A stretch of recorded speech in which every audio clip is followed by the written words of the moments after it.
គ្រាន់តែបានយល់ស្គាល់ភាំងប្រាចិនដូចប្រាថ្នាលើស្រីគេងក៏មិនលួងនឹកស្រមៃឃើញតែភាំងស្រីជាប់នឹងនេត្រា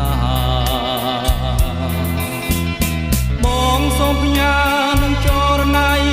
ពីមួយយ៉ាងខ្លីគឺជាសាញ់ក្តីស្នេហ៍